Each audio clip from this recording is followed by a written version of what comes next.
Good evening. It is 5 o'clock, and we are calling this special meeting of the Kent School Board District Board, which is held in public to comply with the Open Public Meetings Act, to order. The purpose of this special meeting is a working session to discuss policies with Ms. Pam Hawley, our policy coordinator. We'll start with a roll call of attendance. I'll call each board member's name, and if present, they will say present. Director Song? Present. Director Cook? Present. Director Clark? Present. Vice President Farah is absent and excused, and I am present. I will start with calling upon Superintendent Bella to start us off. Thank you, President Margell, members of the board, welcome. And to my team and staff, thank you and welcome to our first work session for the year. As you know, over the years, we've really been focused as a board superintendent governance team on policy review, and through the support of our team and our board, we've made quite a lot of headway on a lot of our policies. So I want to thank everyone publicly for all their support over the years and for the work we're about to embark upon. Without further ado, I'd like to turn it over to Ms. Hawley, our policy coordinator, to begin our work session for this evening. Ms. Hawley. Good evening, board members, Superintendent Vela, President Margell, and Team KSD. We can't split our screen, so I want to just go through the PowerPoint really quickly to tell you what we're going to talk about, and then we'll pull up the policies for review to make suggested changes if there are any. And I just want to thank the teaching and learning team and the communications team for all the work on these. It was a lot of work and a lot of meaty policies, so thank you. We always start off by talking about, can you hear me, Arnold? Talking about our policy classifications. WASDA policy classification, something we really want to stress. We have essentials, encouraged, and discretionary, and the board has decided they wanted to tackle essentials first because they have to do with law and funding. This slide comes from the Eastmont School District, and it shows the difference between policy and procedure. There are always confusions about policy and procedure for a lot of people, so I want to make sure that we put something up there that people can see what the differences are. We're going to start with policy 2410.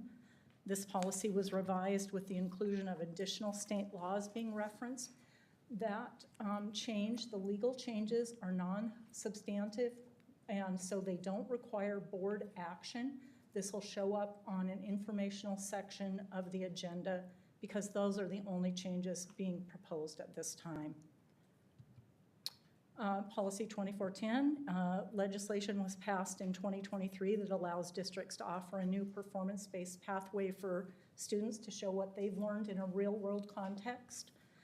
The performance-based pathway allows students to show what they know and can do hands-on in a way that aligns with their individual goals for life after high school.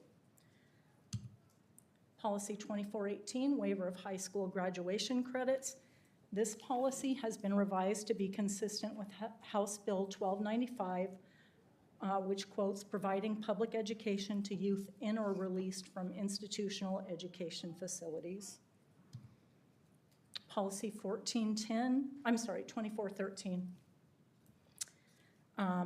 This is equivalency credit opportunities. It also allows approved experiences to encompass paid work and volunteer work for credit. 1450, absence of a board member.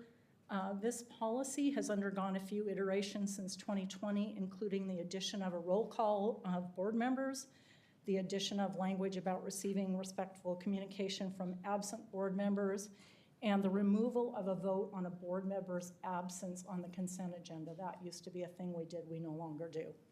This proposed version addresses quorum and absences to tie with the RCW 28A 343-390.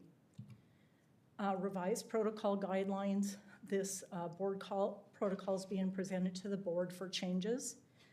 Mostly to do with an update in a change in composition of board members. And next policy work session, October 23rd. And we'll start in now on the policies.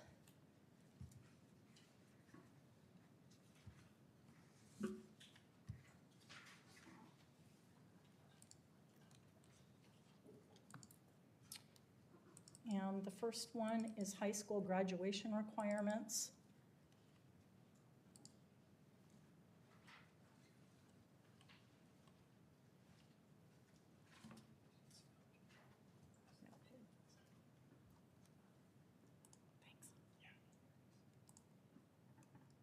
There we go.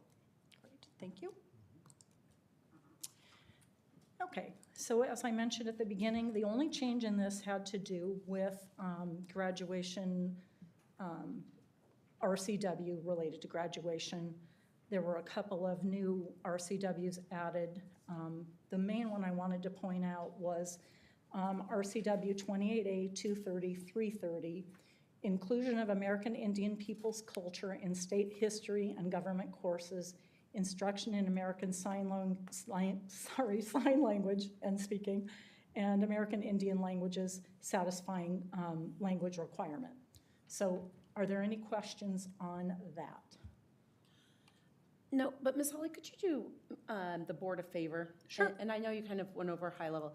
Can you talk about kind of like, I'm thinking Schoolhouse Rock, I'm just a policy on, you know, I'm on just the bill on Capitol Hill, but this is a policy within Kent School District. Can you take us through the process of today in the work session, we start with the first reading of something. Sure. Can you kind of just do a high level of what that looks like up and through potentially a board acceptance of a policy? Absolutely, and I also printed out, there's a little green piece of, or green writing on this piece of paper that goes through that whole series.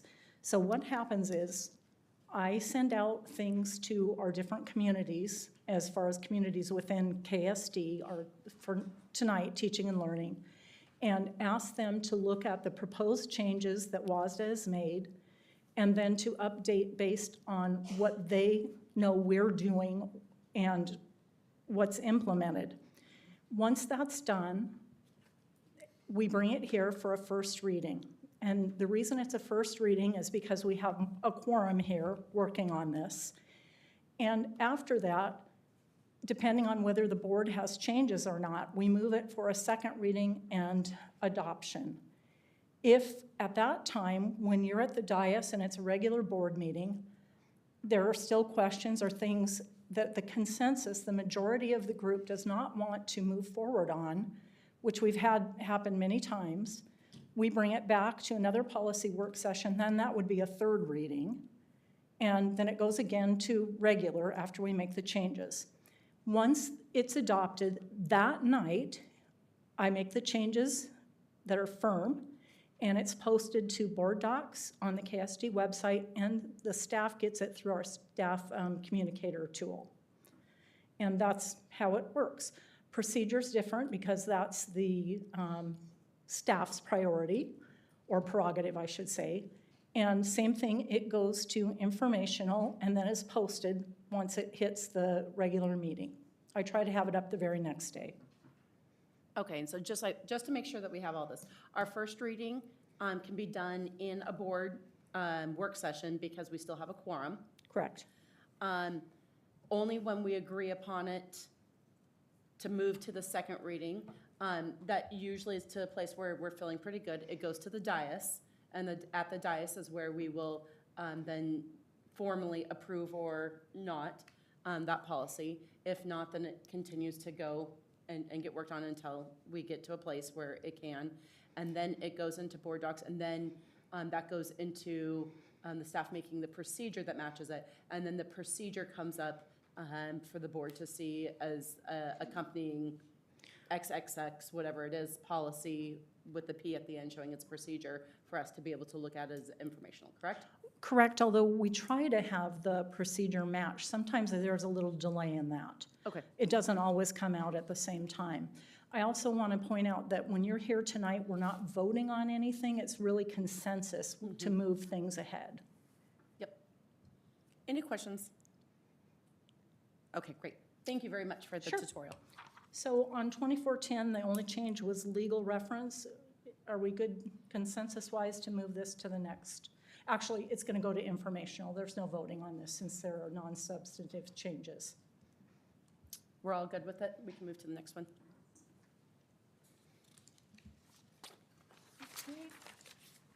The next one is policy 2415. This is performance-based pathway for high school graduation. This policy is new to KSD. You can see there are no changes to it because it's not a revision, it's brand new. Any questions? Yeah, I had one question. When I was reviewing it, the only language that I couldn't find, and I was wondering if existing language already encompasses it, but what happens when we have a student who was sent to an out-of-state placement, received credit, and now we're trying to do the credit recovery? Does this only apply to in-state educational credits received, or does it also include out-of-state as long as they're still being funded and supported by KSD? I'll I didn't defer to see- the TNL team. I didn't see any reference to being in-state or out-of-state, and so it wasn't Yeah. exclusionary. And so, That's what I'm. yeah, in the absence of exclusionary, then I would think it'd be encompassing. Okay, yeah, that's the only question I had for this one. Yeah, but Director Song, that's a really good question, and just so that we get clarity, I'd like to, Dr. Corbally, if you'll confirm that, or, yeah. Yes, if we're not excluding, it is inclusionary, just for record's sake, that any credits that come from out of state, we post those, and kids could make up those credits regardless of whether they were placed with us or came just from an out of state, they came from out of state, so as we post credits. Sorry, maybe I'm on the wrong one. This was the one where if a student is trying to get credit recovery because they're in a mental health facility or an institution, does that still apply? I think I understand your Okay, let me question. give a scenario of one thing that I ran into, not to say it was KSD specific. We had a kid over at Seattle Children's. They were there for almost 2 years. Seattle Children's has an education team, but because they are not a certified board of educators, a lot of credits won't. There was fear that credits wouldn't transfer to the kids' homeschool once they return. In our policies, if we had a KSD student who went to a place like Children's and they were there for over a year, receiving educational supports through the hospital or the institution's education team and system, would we acknowledge those credits? And would that be incorporated towards their credit recovery? I think that might have been I remember reading about this, but I think that might have been 2413. It's- Oh, I think okay. it's 2418. 24, okay, sorry, it was another one though. So great question. Can we Next hold it one. for that one? Yeah, sorry, that's why it was. No, making again, sure I'm on don't, the right please one. don't apologize. There was a lot that were all very similar. Yeah, okay. Good question. Okay, we'll go back to 2415 and we'll hit that one after this one, Director Song.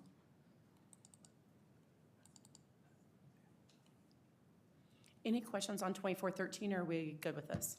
15. 2415, sorry. Yeah. I'm good. We're good? Good? Right, Good to we're move good to move forward? on. Okay, great.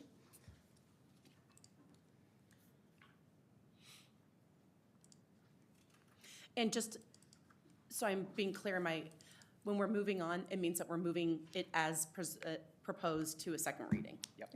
Okay.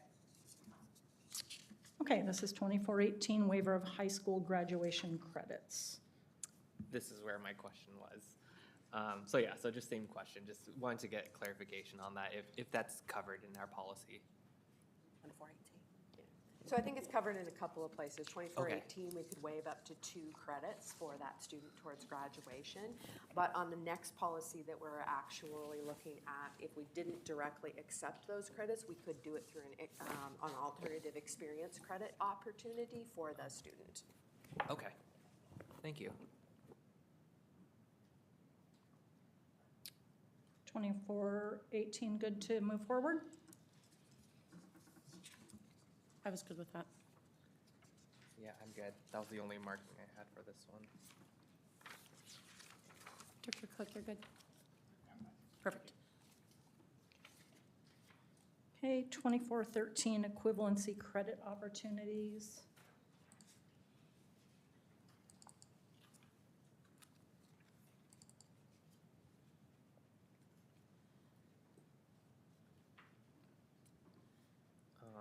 Oh, this one.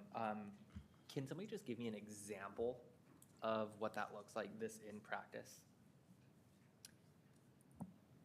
The very first sentence, each high school will adopt core, blah, blah, blah. The part where I just want an example is, they'll get course equivalencies for high school career and technical courses, provided that the career and technical course has been reviewed and approved for equivalency credits by a district team appointed by the superintendent or designee.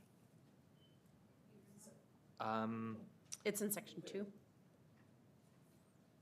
So we do have a number of approved CTE equivalency credit courses. And for example, if a student were enrolled in engineering design and demonstrated what we wanted he or she or they to know and be able to do, then they could earn math credit for that. Oh.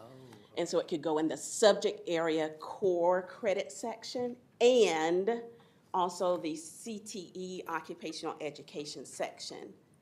However, credit can only be allowed to go in one or the other, and then the other one, it quickly becomes an elective option for the kid to make the educational learning experiences more relevant and meaningful and flexible for the kid to hone in on their particular interest and Okay. align their classes accordingly. Are there any situations or circumstances where a student might engage in a form of education? I'm thinking like, say they go through like WorkSource and as an alternative, and then decide that maybe they want to go back to the traditional high school pathway.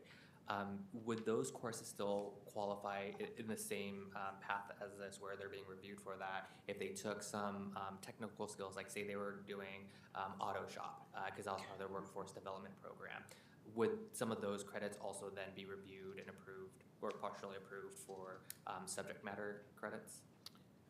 What we try and do is to correlate what the skill set that the kids learn where they are to what we have. Like right now, I know that we have like a auto technology course that is equivalent to science. So we do have already like state-approved CTE equivalency frameworks, course frameworks. So in that regard, we can give a science credit for something like that. Yeah. If it aligns. Is it? Did I that don't know if question that make makes sense. sense? Can I, Okay. I did notice in here that it talks about that you can get credit for something Yeah. because you take the next level. And so to me, that shows that there's that pathway. And so it seems like it is designed that if you start going here, but then go here and you can almost like skip and, is that what you're thinking of? Is that somebody starts going different paths and then they can go back into a more? Yep, and it seems like that, because I remember, I think I know what you're talking about on that one. It seems like that was built into here. Okay. Yeah, that's just the only part I wasn't clear, and I didn't know if we needed to add anything so that we can reduce any of those barriers for those students. I know it's probably a small minority of student population, but just so we don't have to review this again. I think a good part of what this does is when we have students who come to us with those unique experiences, this policy would allow the principal, the counselor to sit down, look at what that student's experiences are, and figure out, it's very idiosyncratic and unique to each student, figure out, here's where we can provide credit, here's where we might look at a waiver, here's where, we can have this course, this thing that you did over here account for this class to keep you on their path. So it really is a unique. And I'm not familiar with this process, and so excuse my questions if they're obvious to you guys. So is that process more subjective in nature, where it's the school administrator or the leadership that kind of makes that determination, or is there an objective assessment and measurement that says these specific experiences are equivalent to X amount of credits? Or do I just look at the child's background and portfolio and say, oh, well, this kind of looks like it would fit here, we can give them credit? I think when you look at the policy, there's lots of options, right? One of them could be that we apply a type of assessment to see what matches. It could be matching a specific course to a specific course. It may be that a student engaged in a particular type of learning or a particular type of work that we can award credit for. So Okay. it's hard to, it's not a perfect, I guess it's not a perfect science of you did this, and so it only counts for a 0.25. It really is kind of a holistic view of what are these students' experiences and how do we translate that into credit so that we can keep a student moving on the path to graduation. Okay, yeah, because I see that language written in here, and that's the sense that I got, is there's multiple ways of evaluation. What happens in situations where there might be contradictions, where because there's the option of that subjectivity for the principal to assist in making the determination for how many credits are received, but then another administrator is like, well, I use this assessment and I have a different answer. Do we have any policies or procedures in place to kind of mediate those discrepancies? I think there are a number of places where that is. So all of our principals that I've experienced at some of these policies with, they use our standards, our state standards, to look at the experiences that students are having and then what standards are being addressed and met. So if I was at workforce and I was doing a lot of mathematics and those types of things, I would look at that to see how that aligned to the standards and for which course we currently have that it aligns to. So that's one way.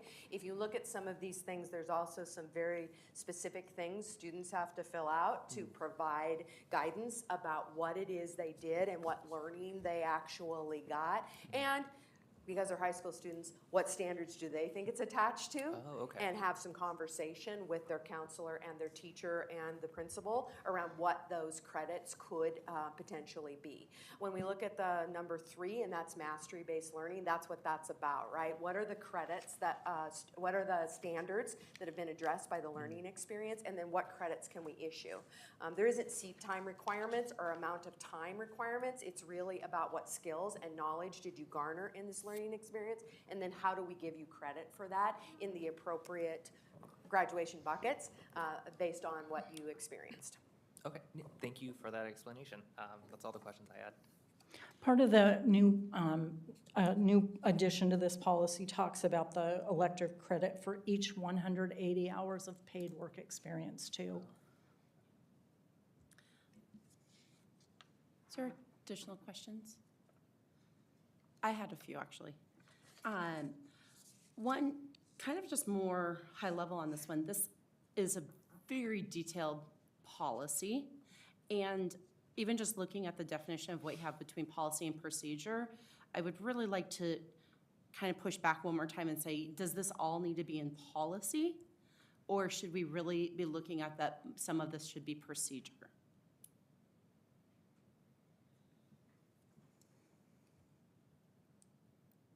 I'm looking to our learning and learning development area because like we In looking at some of this content, we had it in 2409P procedure. So we do have some specific elements in here that falls into procedures we've worked on. This is my thing. So policy is like your floor, right? It's your foundation. And you can never go below your policy. And it also requires board action to change a policy. And I feel like that this is incredibly detailed for what a policy should be, and it looks very different than all the rest of our policies. So, and I know your first step was to give it to the area that it most impacts. I actually would like to see this one go back and see if we have a policy compared to a procedure would be my preference on this one. The only thing I'll say about that is the RCWs that are referenced in this policy, because it's law, it's also included in the policy. And I think that's you're looking, you've got 6 RCWs or WACs there that are included in the descriptions. And I think that's why this policy is so meaty. So everything written within this policy is just restating an RCW? I mean, I'll have to verify that, but I believe that's the case because this originally was WASDA written and they based that on legalities. And I'm fine with that if that's the answer that we have throughout the rest of our policies, because we do reference RCWs quite frequently in all of our policies, and we do reference them at the end. Again, like the content of it, I don't have a problem with. It's that it doesn't read like a policy; it reads like a procedure. We can sure bring it back.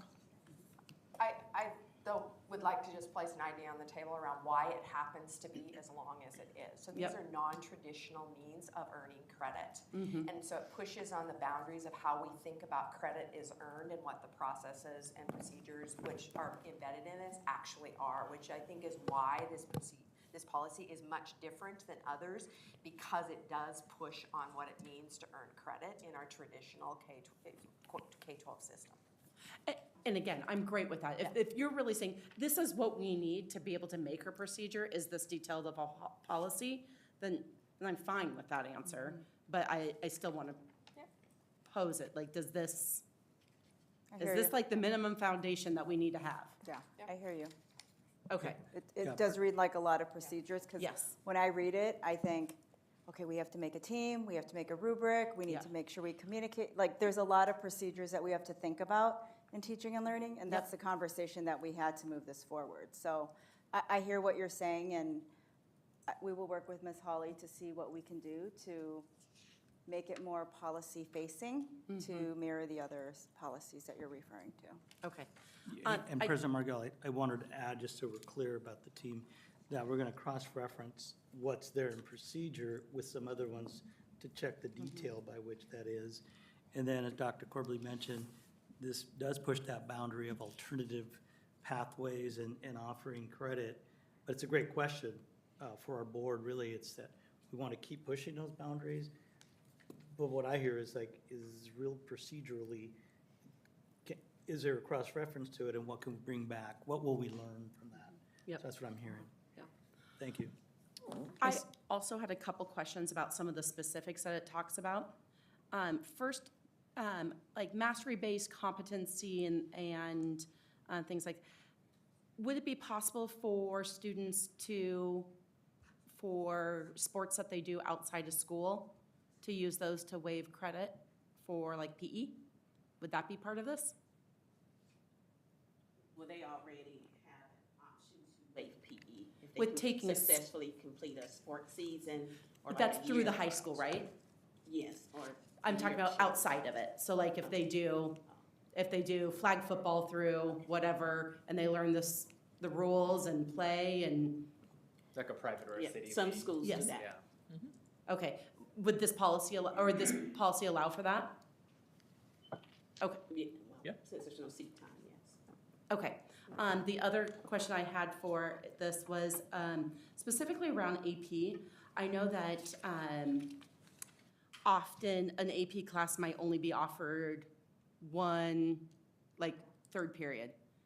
Well, you're in advanced band, and the only time you can take advanced band is third period. You know, those conflicts happen.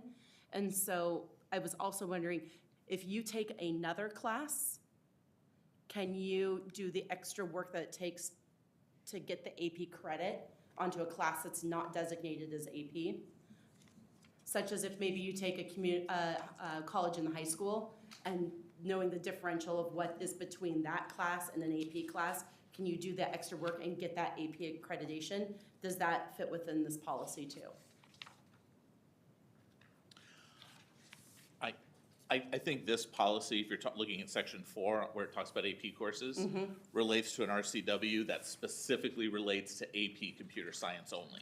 Okay, And says the board has to have a policy that allows AP computer science to count for a math class. okay, So that's why that language just talks about advanced placement computer science to meet that first RCW reference. Do okay. you know why that is?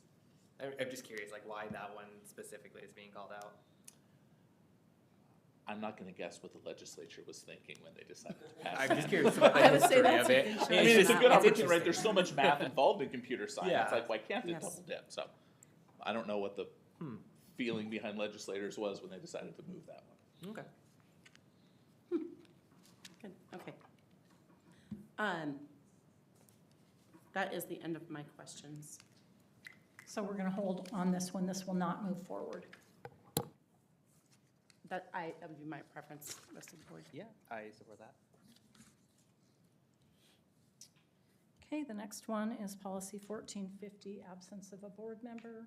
Can I just for clarity, that not move forward means it will move to another reading for the board, Yes, per our first conversation. So Not that it's not moving ahead, it's moving to the next reading. Yep, not for adoption. Thank Yes. you. I just would like teaching and learning to look and say, yep, we like it how it is, this is perfect, 2 thumbs up, or no, we think that this would really encompass Yes. it as a policy, and we can incorporate the details into the procedure. Thank you. Okay, policy 1450, absence of a board member. As I mentioned earlier, this has gone through a few changes. This new one calls out the RCW about a quorum and absence of a board member for 4 consecutive regular meetings unless on account of sickness or authorized by resolution of the board. Can I ask, why did we choose to go away from the model policy from WASDA? Well, this has been changed several times by our board. Our board members have made the changes. They had asked for approval of consent agenda absences, then they wanted that gone. This, I don't know why we had the RCW language taken out to begin with, but it's back in there now. Well, because it's pretty different from the WASDA policy, like the Let me the pull original that up. policy. It just seems like I don't see the benefit. Yeah, let me pull that up. Give me just a second. Yeah, no problem.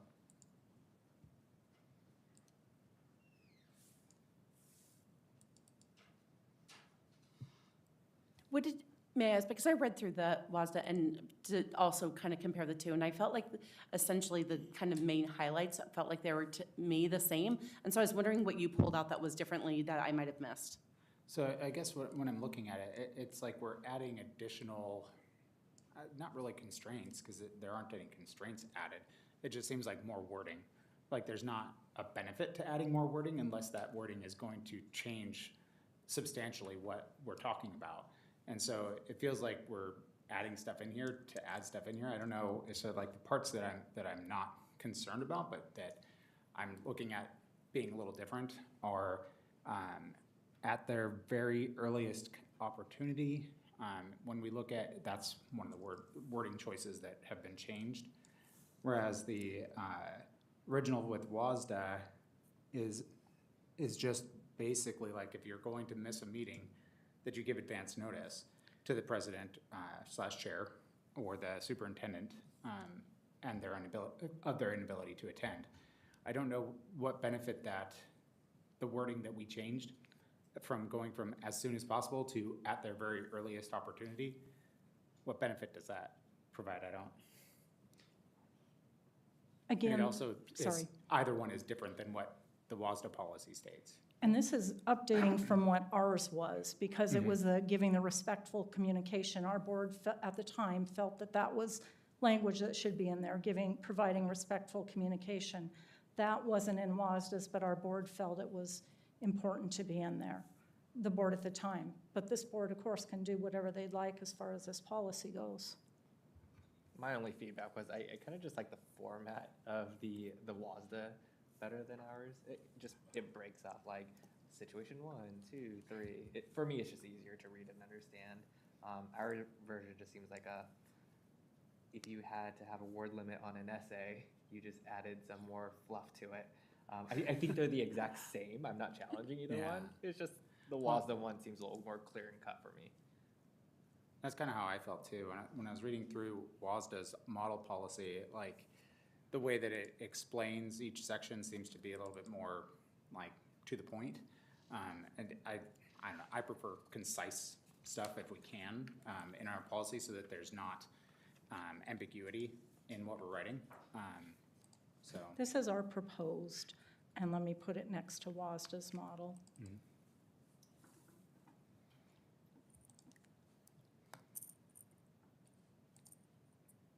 Yeah, I personally don't care. I just think WASDA just looks a little prettier. Tim, thoughts on it?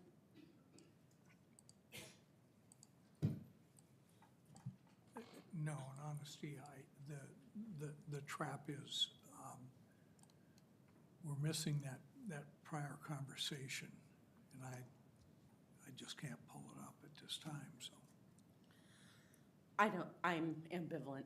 They seem to hit the exact same things to me, but just in different language, and so I really don't have a preference on one or the other. And I assume, as far as I can tell, there's, like, that first paragraph is kind of fluff, right? I mean, there's no mechanism for forcing them to do any of that, like, because it's not mandatory by any means. The second paragraph is kind of where the meat and potatoes are, because that's where it's talking about what happens if you miss a certain number of regular meetings. And then, of course, the active duty training status with the military and that sort of stuff, which is, of course, going to be a little bit different if we were to have someone that did that. But it just seems like, I don't see the wording that we've used seems like it's not as explanatory as what it has in the WASDA policy. At least my understanding of it doesn't seem to be as easily understood just based on the way that they have it written. But, I mean, if this is the way we want to do it, I don't see a problem with it, really. There's no real major change, I don't think. I think you do bring up the one point at the end, talking about the military. Yeah. That if someone has extended leave, what it does put in there in hours, at least just point out whether we like it or not, is it does, that you're still elected for a certain time period. So even if you're gone for 2 years of that, it doesn't make it a doesn't 6-year add term. it, You're yeah. still at a Right. 4-year term. And so that, it makes that clear. I felt like the WASDA policy was pretty clear. The extended leave of absence may not have the effect of extending the board member's term. I mean, I don't know. I think they're exactly Yeah, the there it is. same. And it talks about successor too. Never mind. I take back my last comment. Yep. It does dawn on me though in that first paragraph, that the meeting, defining whether people are there or not starts with a roll call. So it's specific, this is when the meeting is underway, which is our practice, and I would leave that in. Yeah, that's in both of them. I think we're just discussing visually which one looks better. Well, and 'cause- then, like, the last sentence on that first paragraph, this action is not intended to be punitive. Like, we're assuming that people are thinking it's punitive. Like, I don't. That's the language the last board wanted Yeah. in. They were very clear on that. I mean, you are free to change however you'd like it, but I mean, that board was very clear about it. What about taking the WASDA and adding at the end as a sentence, board directors will participate in a roll call to reflect attendance during the meeting for the record? Sure. Yeah. Onto the end of the first paragraph? I Okay? can live with that. I think Okay. that sounds good. Can we move it forward to the next reading with that? I'm So sorry. take the WASDA policy. Yes, But at the end of the first paragraph, add I think it's the second sentence of our about policy now board that said, directors will participate in a roll call. yep, and Yep. then end it at the end of the word record. Okay. Just that one sentence. Yep, easy to do. I think that sounds good. If that's the only change, we can bring it back for adoption. I can make that change as long as everyone's in agreement that that's the change we'll be making. Can we do that? Because it's totally different than what the proposed one was. Yeah. Okay. I'm fine I'm with that. fine with that. Yeah. Okay, you can, I think we move it if forward. it's not what you want, you vote it down. Yep. Yeah. Sounds good to me. Okay, great, we'll move that forward for adoption with those changes. And And I'm just gonna do a little bit of a time check. It's 5:38. If we don't make it through all of these, we can always go, but I think we have 3 more. Okay. And I'd like to start our next meeting on time. I had one question. So I noticed that we're not discussing, I think it was 1620, which was discussed in our last meeting that we had on this. and Was it that voted down. superintendent's duties? Yeah, I believe so. Was that going to be discussed? Because I know we had pushed it off until our Yep. next work session, and this would be the next work session, correct? Actually, it's pushed to November just because we've got the high school graduation things here, and it's actually scheduled for November. Oh, okay. I just wanted to make sure, Yep. because I remember us Yeah, talking it's, about it last it's on time. the schedule. Okay, awesome. Thank you. Okay, let's get to the revised protocol guidelines. Just a second.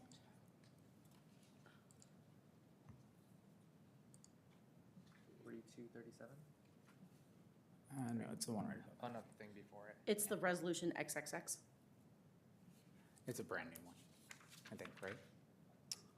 Yes, everything's first reading. Yep. Okay. Here is the marked up version of revised protocol guideline. Oops, sorry, that's not it.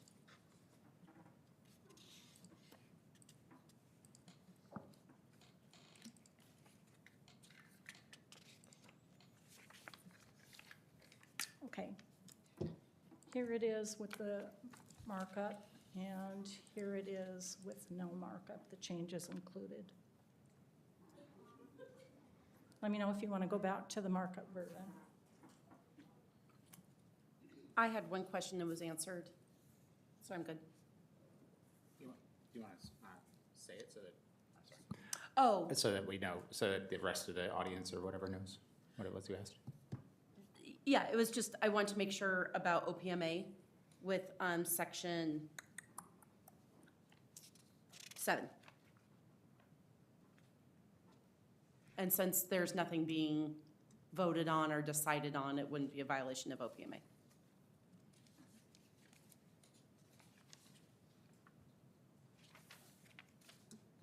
Anything? So with that, like you were talking about number 7, where it says board members will ensure that electronic communications containing information, that section? Yes. Okay. And it's just changing from board to board members, or, so I'm guessing are we supposed to like then CC all of our board members individually, or is that what the difference is?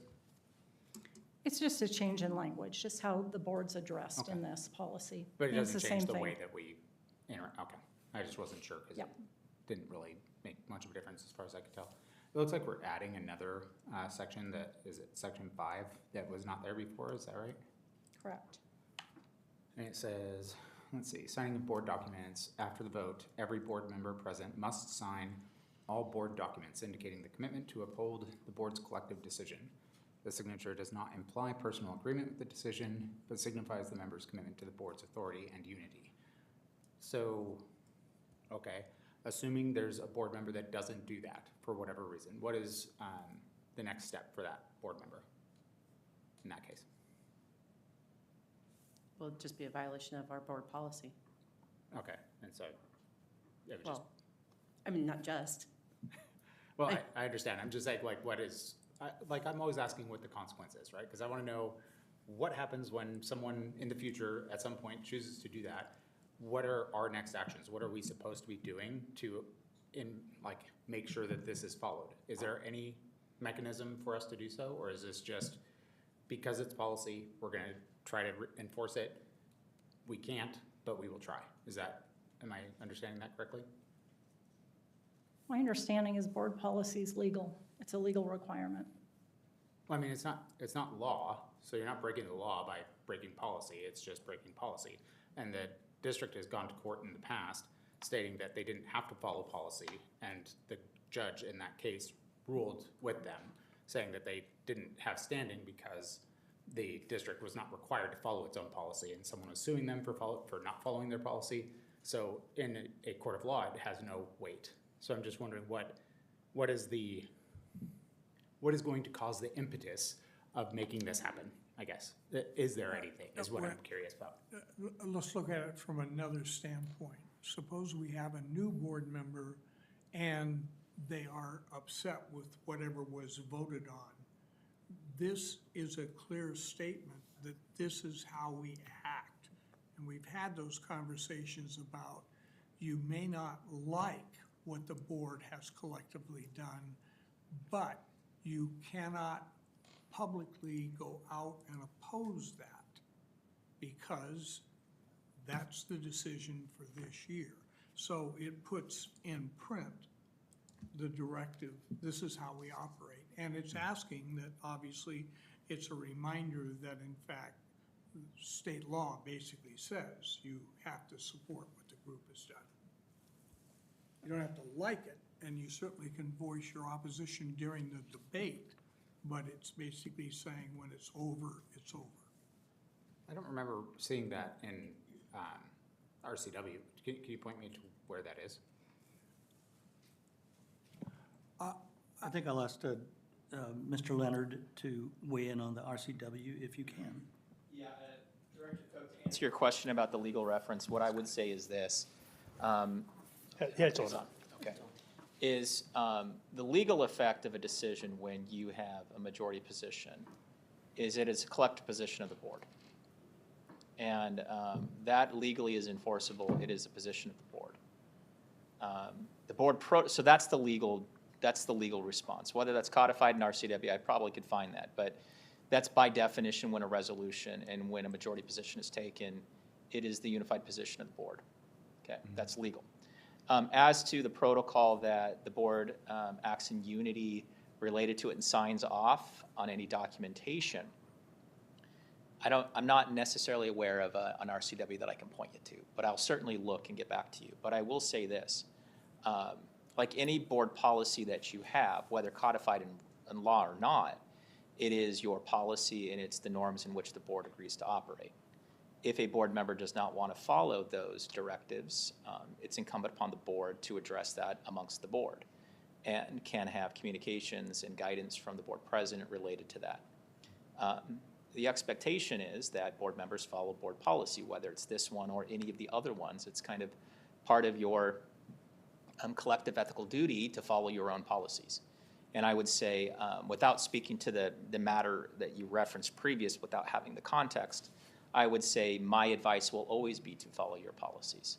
I think when we put things into policy and we don't follow it, wherever it is, there are instances where it would create liability for the district. And so that would be my position.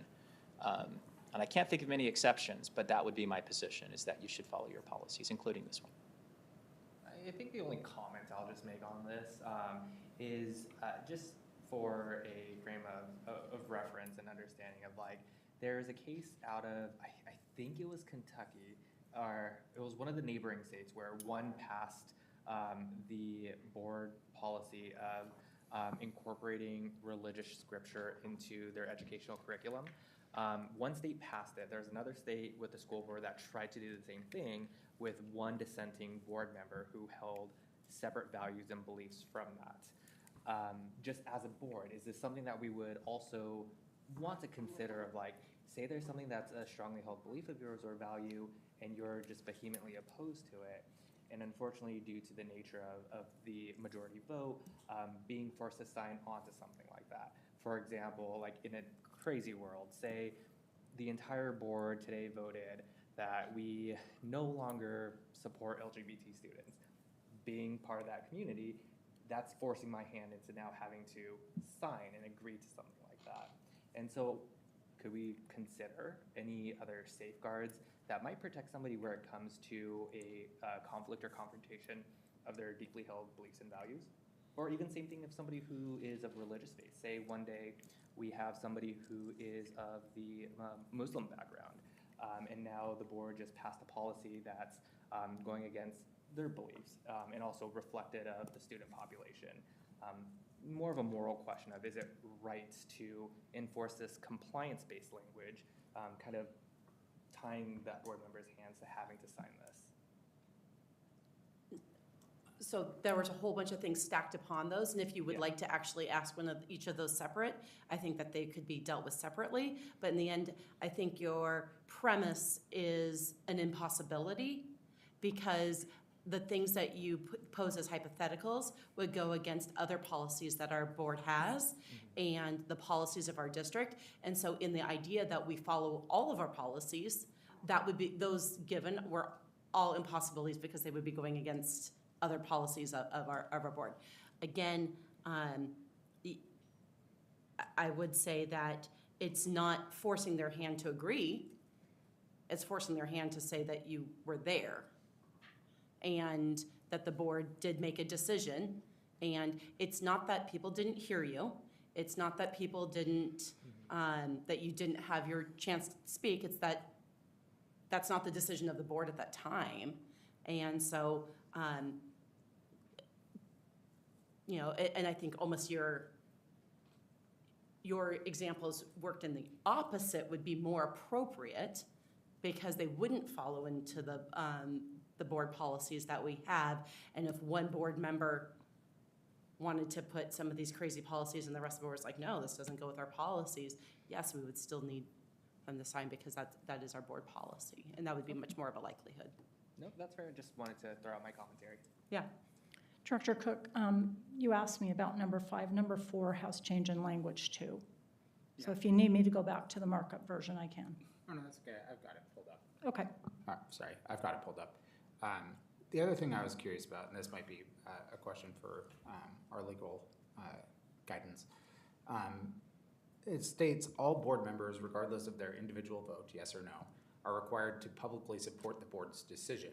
That sounds like, very much like you're hindering the free speech of a board member. If a board member were to decide to talk about anything out in public that is First Amendment speech, I would imagine, do we have the ability to constrain a board member's free speech? It's a good question. I'm looking at it more from the framework of when the board takes a collective position. That decision's been made. And in your official capacity as a board member, you're not taking action to undo that vote by speaking out against and trying to overturn an already vote. Now, I get that there can be crossover of you in your individual capacity versus board member, and there's some crossover there. But I think the general theme there is that once the vote is made, like we said before, the obligation is the vote has been made. It's not continuing to be debated in future sessions. It's been made. The legal effect has been made. And so that requirement is that we move on. I think that's the tone and the tenor. Certainly, I'm not expecting you to give up your free speech right. I don't think that's technically what that's stating. I think it's more in your official capacity as a board member, at the dais, and other places related to your official capacity as a board member. So and this is just saying me, I'm not saying that this is something I would do, but if I have a free speech right as an individual, do I not have a free speech right as a board member? Are those two different things? Potentially, yes, and that's a very technical legal question. But certainly,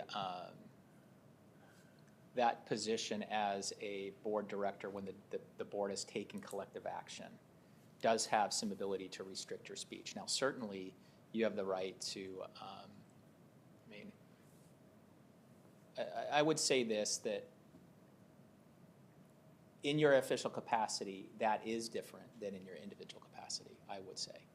And I know that that's a very broad statement. I don't have receipts on it, but my just initial reaction to it is that, yes, that would be different.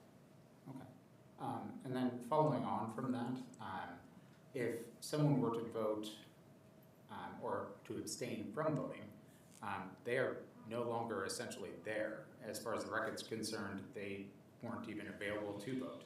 Am I understanding that correctly? That is correct. I mean, it doesn't count in the nays or the yays. And would they normally sign something? Because then that would indicate that they were there, which the abstention means that they aren't.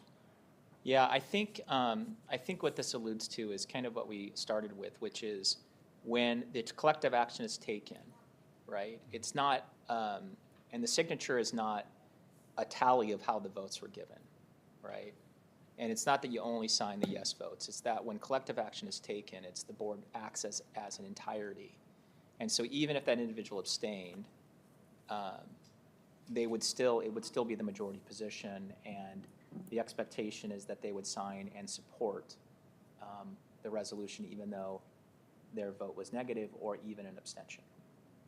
Yeah, I'm concerned with that because the idea of abstention, as far as I understand it, is that you're abstaining because you're taking yourself out of the conversation. But if you sign at the bottom of that, of the same resolution or policy or whatever we decide to put forward, if you sign that, you're now going against what you said, which was that you're not part of this, that you're out of it altogether, which then adds you back in, I guess. Like that's the weirdness that I would see in that case. Because if you do vote, or not vote, I guess, if you do abstain from voting, you're not involved in that conversation. It's as if you weren't here. Here's how I would say it. Your signature is not a vote.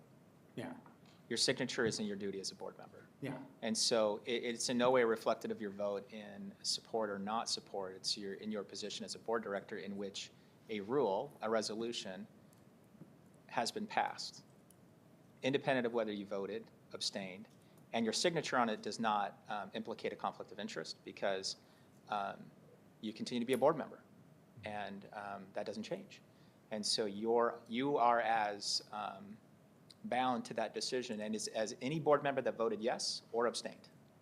And so it's more a demonstration of the position, not the position of the board, the status, the legal status of the decision that it passed.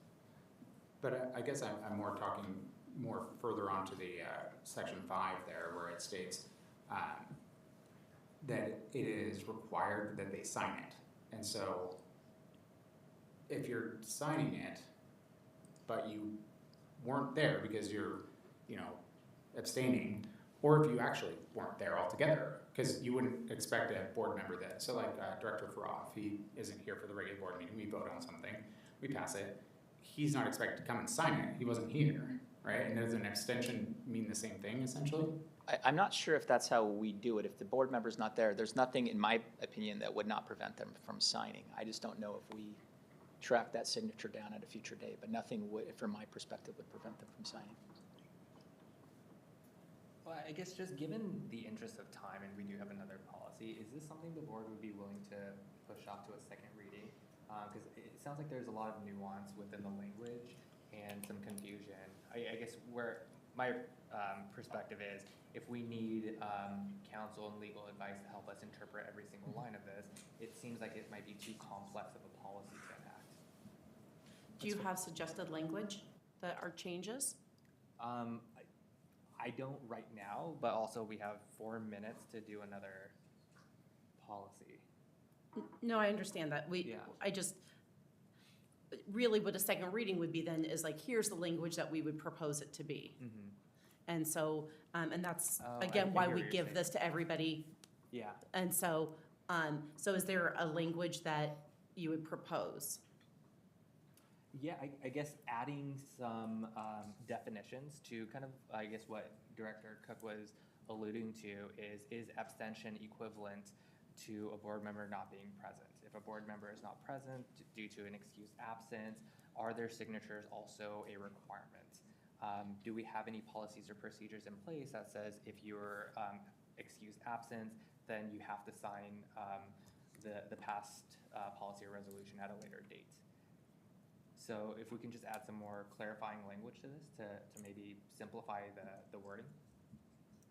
And then can we also just have another opportunity now that we've had this discussion, heard other perspectives, maybe like another day or two to go back into the document, put in our suggestions. That way it's ready for the second reading. Are we able to release this to the public as well? Because I didn't see it in the board docs at all. We usually don't put our policies and resolutions up, well, the resolution comes as a red line, but on the protocol guidelines, we haven't, we certainly can. Usually what we do is if you, we don't put it up because it's draft language, but as far as the policies, we can put up WASDA language next to our current. Yeah, I'm curious because people might be interested in seeing what it is we're discussing and why we're looking at changing it, and that the idea that they're going to just have to be here within the hour that we're discussing it right now, and that's the only time they get a chance to look at what we're discussing. It seems a little difficult, but. Well, no, I mean, it would, before it goes for final vote, it would be posted, of course, and Is there a reason why we wouldn't post it before? because it's still in draft form. Well, yeah, but, everything's in draft form until we actually vote it in. But we usually only do that like the Friday before it hits at midnight and then draft language goes out. But we can sure put WASDA language up. You can compare the two. Is there any reason why we wouldn't want to do that? Well, because there could be many different iterations of what, and I've seen this before where people have gone in and did significant changes. And so like what's being presented can be completely different from what moves forward or not. And so leaving it until we have something that the board's actually moving on. I guess it just would be helpful to be able to if I were a constituent that was not in this meeting, and I heard that they were discussing this policy, that it would be interesting to know what they were discussing, right? Even if it is something that is going to be changed, you could mark that in there and say draft or whatever, big cross the whole page or whatever, and then point out, we decided not to finish this here in this way, we decided to push it off, or whatever we decide to do. Like, putting that language in there seems, more transparency seems better to me, but I mean, I'm not saying we have to do it, it's just. Again, I think I personally believe that the transparency is there because anything that the board is voting on actually gets posted. But, and things that are still being looked at are still being looked at. Okay. So would the board be But- okay with moving this to a second reading? Yes, that's fine. Can we please put in what questions and language that we have in there? Go into your policy work folder and you can Yes. make the suggested language changes there. Yeah, so should we set the date by, what, Thursday, Friday of this week? Or do we have to come back in November, or? Well, It goes to the October, next reading. Okay. October would be, October would be the next Yep. one? Okay. Yep. Should we set a date now, though? Of Was it when already we set? should have? No, when we should have our input into the drafts. It would be before the next, just like we just had several weeks to do it for this one. We'll have it. Okay. We would have I guess we have the same access to amount of it, time. so- Yeah, okay, yep. definitely like the weekend before. Okay, thank you. Yep. Okay, it is 6:01, and this work session is adjourned for an executive session for 30 minutes. The purpose of the executive session is to discuss the performance of a public employee, potential litigation, and the legal or financial risks for the course of action.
Good evening. It is now 6:32. Our executive session adjourned at 6:29 p.m. We are now at 6:32, calling this regular meeting to order. At this time, we'll take a roll call for attendance. I'll call each board member's name, and if they're present, they will say present. Director Song. Present. Director Cook.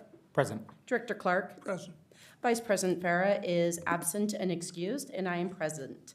Director Song, will you say the Pledge of Allegiance for us? Sorry, Oh, I just took a bite of a cookie. How it always happens. Okay, I'm ready. I Pledge allegiance to the flag of the United States of America and to the republic for which it stands, one nation, under God, indivisible, with liberty and justice for all.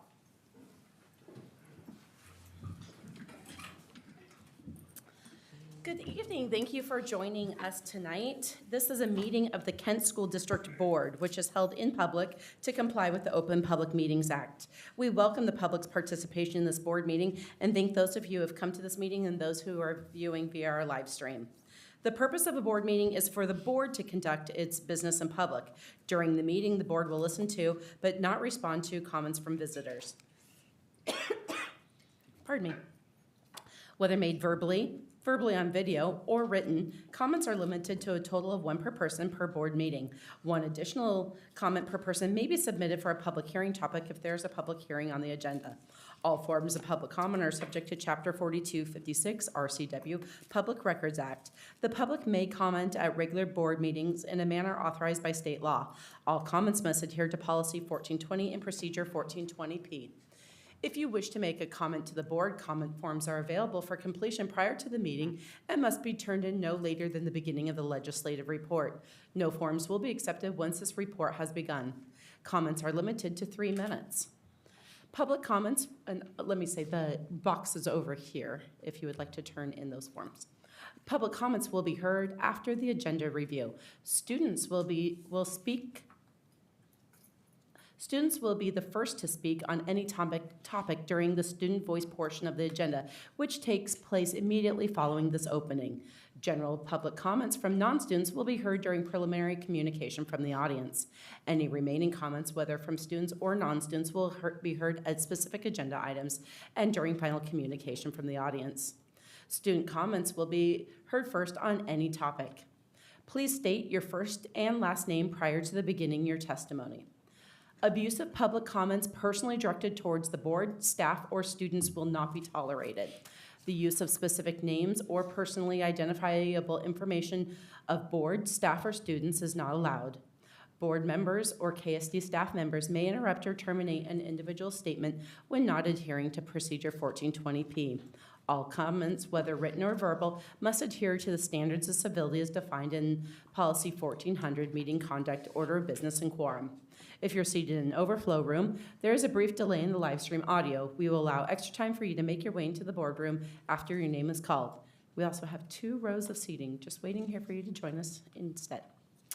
Individuals with items for the board or superintendent must provide the items directly to safety services staff. Approaching the dais during the board meeting is not allowed. Any items turned in will be provided to the board and superintendent following the meeting. We will start with our land acknowledgement, item number 1.06. Director Clark, will you please read our land acknowledgement? We acknowledge we are gathered upon the ancestral lands of the Muckleshoot Indian tribe who historically lived throughout the area between the Cascade Mountains and Puget Sound. Thank you very much, Director Clark. We now move to item 1.07, agenda review. Superintendent Bella, are there any changes to the agenda? Can I do a point of order, please? I just remember we were discussing earlier that we had to pass a resolution to excuse a member from a regular meeting unless they're sick. Is he sick, or are we going to do the resolution? I would need to go and look. I'm sorry, I have to remember what our policy actually states at this time compared to what was being presented. Well, it's actually RCW, so it's not, we have to do it that way, as far as I know. Is that correct? Is it because of, and I don't know if I'd have to look at the RCW if it specifies their illness or somebody else's illness? It or says because of illness? Absence of any board member from 4 consecutive regular meetings of the board unless on account of sickness or authorized by resolution of the board. shall be sufficient cause for the remaining members of the board to declare by resolution that such board member position is vacated. It seems kind of cut and dry, but. So I will say, President Margell, that we have current process that is still in place. Your work session today has not gone through with any revision, so that's there. I will ask Mr. Leonard to come up and speak to the Director Cook. Yeah, Director Cook, I'm not looking at the resolution right now or the RCW, but from what you read there and what you shared, that would be in instances where there's more than 4 absences would require action. So I don't believe that action is taken or needed to be taken right now. So as far as that goes, just so I understand it appropriately, so we would have to then authorize by resolution of the board that 4 consecutive missing would be okay? Is Correct. that- But until then, it's fine just to leave it as is? Correct. Okay, thank you. Yeah, because here, I'm reading right now, absence of a, oh. Sorry, as I lock my computer right as we do it. Sorry. The board may declare a board member's position vacant after 4 consecutive absences from a regular board meeting without receiving respectful communication from the absent board member. We received respectful communication from the board member, so per our current policy, yeah. That's fine. Thank you. Does that answer your point of order? Yeah. Great. Thank you. President Margell, what I was about to say is there are no further changes to the agenda. Great. Is there a motion from the board? To approve the agenda as Second. stated. The motion has been made and seconded. We are now open for discussion. Seeing no discussion, a motion is on the floor to approve the agenda as presented. All those in favor, please raise your right hand and say aye. Aye. The motion passes 4-0. Our next section is our student voice. And Thank you, President Margell. I'll look over to see if we have any. We have no student comments, and we do not have any student comments on video or written. thank you. We now move to section 3.0, public comments from the audience.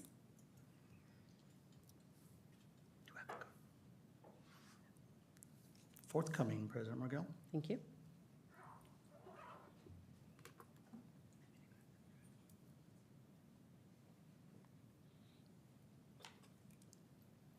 Thank you. It looks like we do have comments. Just so we have it for our record, do we have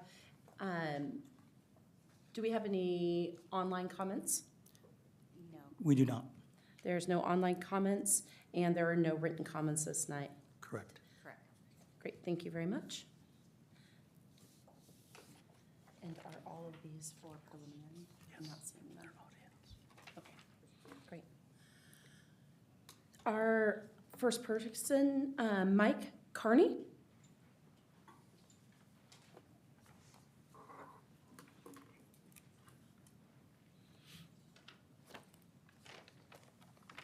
Hello. So my name is Mike Carney, and this is Lisa Ashley, and we are teachers at Scenic Hill Elementary. Between us, we have way too many years of teaching, 50-something years, and we represent the staff of Scenic Hill Elementary. We want to thank the superintendent. We want to thank Superintendent Vela, Damon Hunter, and the board members who visited Scenic Hill this last week. There were completely open discussions, and we feel that we were listened to and that we were heard. We are incredibly grateful to hear the resolution of the Kenny Paulson situation and that a new replacement. Sir, we cannot give personally identifiable information about any of our students, staff, or faculty members. Okay, let me restate then. Thank you. We're incredibly grateful to hear the resolution of an individual and that situation, and that a new replacement teacher will be found soon and for the rest of the year. I am sure that due to legal restrictions, there's more that cannot be shared. We get that. Personnel matters you can't share. And I'm relieved that we're doing what is best for kids and safest for students. Now, even though there are still legitimate struggles of trust that the community has with our district, in this instance, common ground was found. With this in mind, I'm here to say that the staff of Scenic Hill is in complete support of the levy. We will vote yes on the levy, and we will do whatever we can to support the levy and our students. Thank you. Thank you so much. Our next speaker is Amanda Geldseth.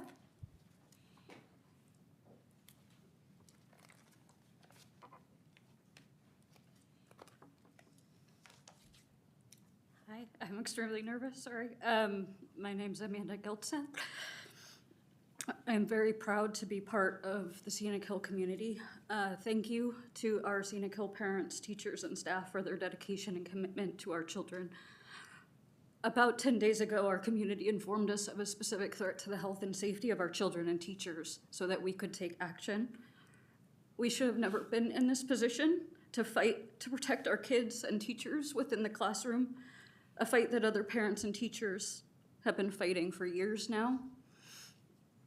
Accountability, authenticity, and transparency are powerful words. Humans make mistakes. It would go a long way to promote trust and cooperation within the district, to express humility, take action, and remove a particular individual from the district. This is a liability the district took on when it knowingly opened the door to it 4 years ago, or whenever it was. It's time to close that door, and I implore you to do whatever is in your power, in your control, to not have it happen again to any other teacher or student. Personally, I don't want to talk about individual personnel. In fact, I'd never like to talk about this again. What I request is that you review and amend your policies and procedures regarding sexual harassment and assessment of potential harm to children. I did not receive any specific email responses from the board or HR, but I do want to thank you for responding to my public record request today. There should not be subjective discretion in the handling of these matters. You can help ensure that all employees, regardless of race, gender, sexual orientation, etc., are treated equally if there are clear written guidelines and those are followed in every case. Multiple teachers had the courage to come forward verbally to their supervisors, union, and district over the past few years. Their accounts were undermined and dismissed because they didn't document properly. I can't begin in 3 minutes to explain how traumatizing it is to be sexualized, bullied, and abused in the workplace and then undermined. Nor should I need to. I stand with teachers and implore you to do what is within your control to protect them in the future. It is time to believe women. I refuse to have my 6-year-old girl exposed to this behavior and it be normalized, and the district should not normalize it either. How can we work with you to build trust? How can we work with you to attract quality teachers to work here? How can we work with you to improve the reputation of the district currently? We don't want to complain, and we certainly do not want to threaten to not vote for levies and bonds. Lastly, I want to trust you, and I want to trust that you'll appropriately use my money. I'm done. But thank you for listening, and I hope that you listen to us and collaborate with us and protect the people that you represent. Thank you very much.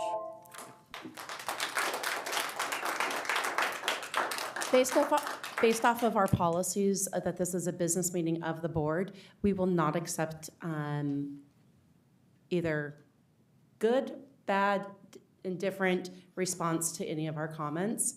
And so to keep this so everybody can be here, we are not going to have booing, we're not going to have clapping, we're not going to have hissing, we're not going to have any comments to reaction to the comments. Our next speaker is Valerie Hitch.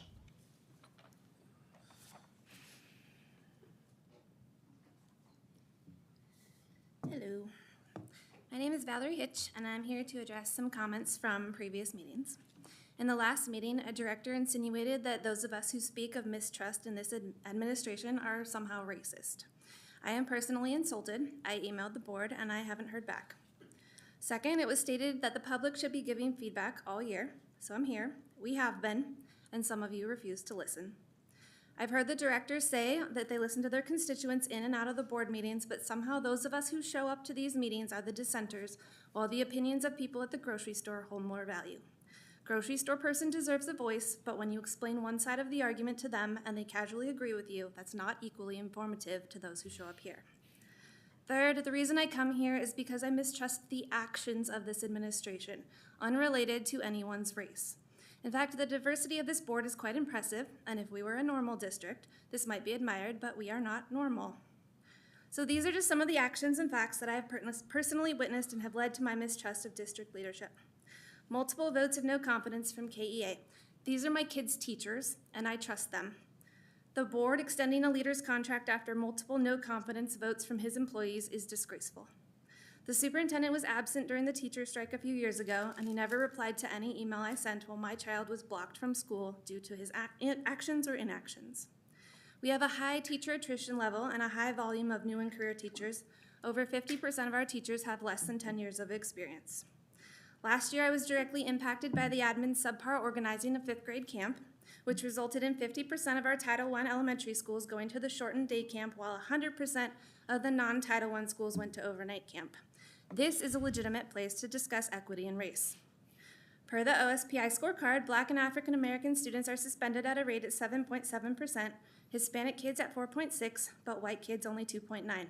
This is a legitimate place to discuss systemic racism. I had a conversation at the levy listening session where I asked the admin if the survey they used to justify lowering the cost was biased, and they laughingly agreed with me. The survey demographic was a majority of people directly involved with KSD, and 73% of them did not say cost was a factor. Using lower cost as a bargaining chip while ignoring that trust was clearly stated as a factor erodes that trust further. In comms, the district was locked out of their Facebook account. I offered to help get that account unlocked, but after a short email exchange, the comm director refused the help and instead were locked out of that core conversation platform for months. They opted to roll out a new comms platform at the beginning of this school year, when arguably comms is most critical, and it did not seemingly go well. I'm here today with a hot mess of logins and absent emails, and there's a significant confusion in our community of where to look for what. There are so many broken links on the website, including in the forms that we are requested to sign, it's painful. In the last meeting, the superintendent refused to answer questions about his own contract during the board meeting, and then requested not to be named, as if there were any other person we were discussing. So these things lead me to say that you are accountable, and it's up to you to either step up or step down. Thank you. Our next speaker is Christy Padilla.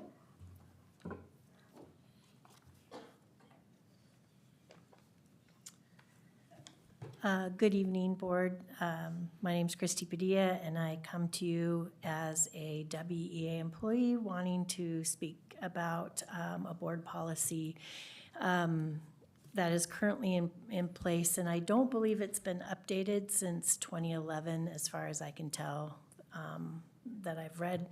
It's about our employee badges. So I've had my badge for about 30 years in the Kent School District, and on it, my name is Christine Padilla. And that is my legal name, and I've always liked my legal name. I've never used it ever, but I understand it's my legal name. For our employees that have badges, their legal names are also on their badges. As the Kent School District has become more inclusive in our way that we treat each other, we have employees that have their legal names on their badges that are never used. And they have identified themselves with they, them pronouns. And so as we are looking at the staffing in our district, and we have a lot of involuntary transfers and a lot of itinerant positions, when our employees are first being introduced into a new building, their legal names are being used.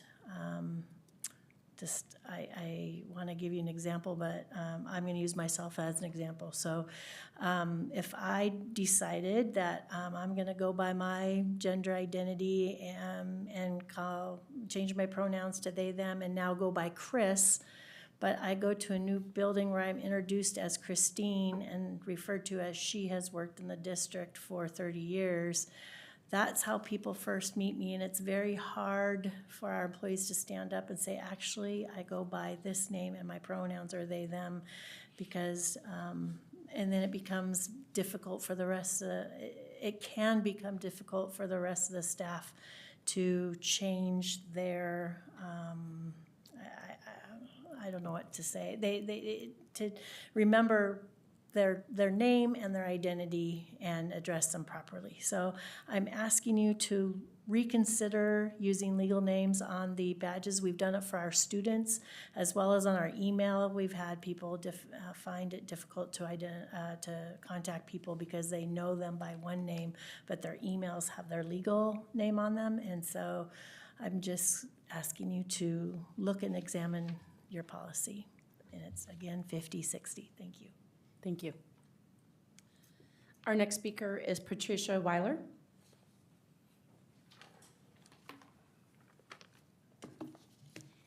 Good afternoon, members of the board, Superintendent Vela and Ms. Curry. My name is Patricia Weiler Medellin. I am a Kent School District employee, parent, and community member. I would like to express that the opinions shared on the social media platform discussion page do not reflect my views, nor do they represent the voices of many other parents. To all community members considering a no vote in the upcoming levy, first and foremost, voting no will not remove any current board members or executive leadership. If you want to see change in leadership, you need to vote in board elections. A no vote, however, will only harm our most valuable asset in this district, our students and faculty. Our teachers are already managing large class sizes with limited support, and yet every day I witness something remarkable. Instruction is happening, students are learning, and every teacher and staff member walks through the door eager and ready to welcome and support each student, your students and my students, in reaching their full potential. A no vote will negatively impact the programs and services our students rely on. So I encourage those in the community who truly care about our students to vote yes. Let's take a moment to focus on the positive things happening in our district. Recently, 5th graders from Sus Creek Elementary attended Camp Osprey and returned excited to share their experiences. Did you attend an open house? I did. And I was truly impressed by the learning environment at my student school, Kent Meridian. I am proud to say that there are numerous support groups available for students facing challenges in every language, and that deeply touched my heart. For this, I extend my gratitude to the Kent School District leadership, to the principals, and every staff member. Thank you for caring. Thank you. Lastly, I would like to extend a heartfelt invitation to all parents and community members to join the Kent School District Together Committee.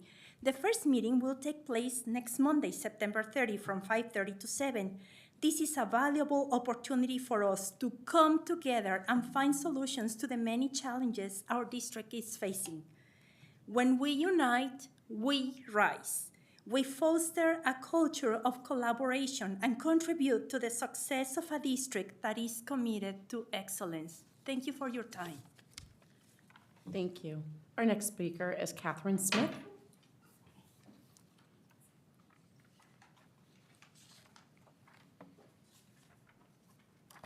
Hello, my name is Catherine Smith, and I am a teacher at Cedar Heights Middle School. One of our directors has repeatedly referenced a policy that prohibits any response from the audience after a public comment is made. They have invoked this policy multiple times, yet the policy itself seems to be misrepresented.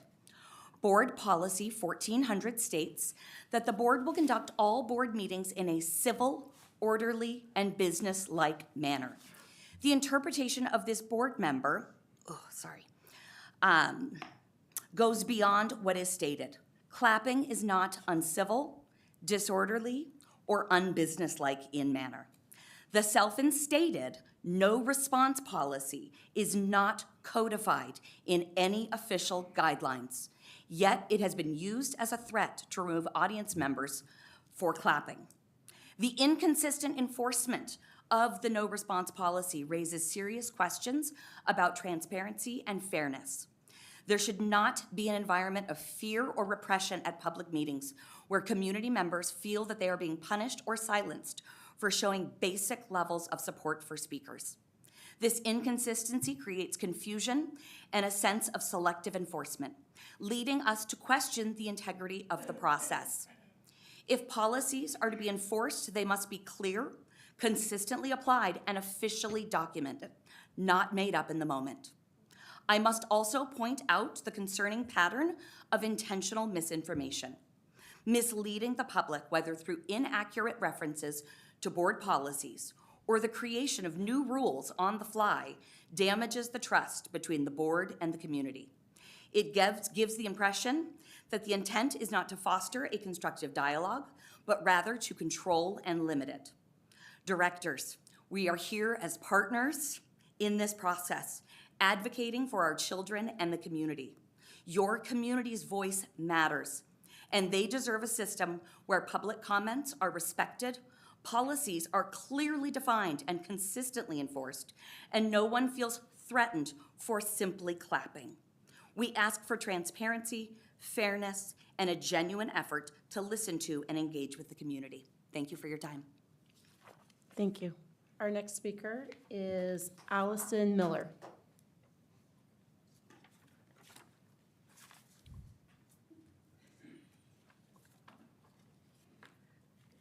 Okay, so if I make eye contact, I'm gonna cry, so I'm gonna be like this. My name is Allison Miller. Good evening. I am a parent to four daughters, three of whom attend Scenic Hill Elementary School.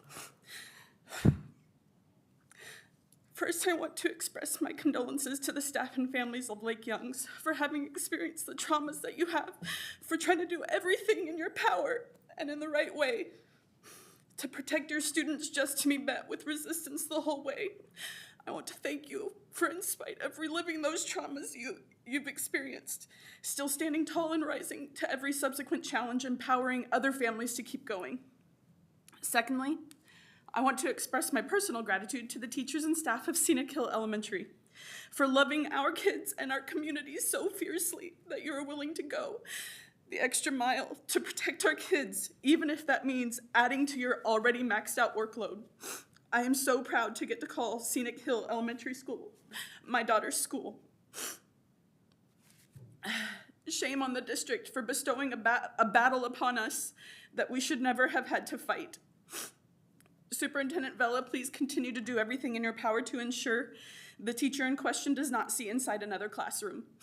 Board of Directors, I ask that you please consider introducing policy that excludes the employment from individuals with expunged convictions from any state involving violence against minors, so that this community is not plagued by this issue again.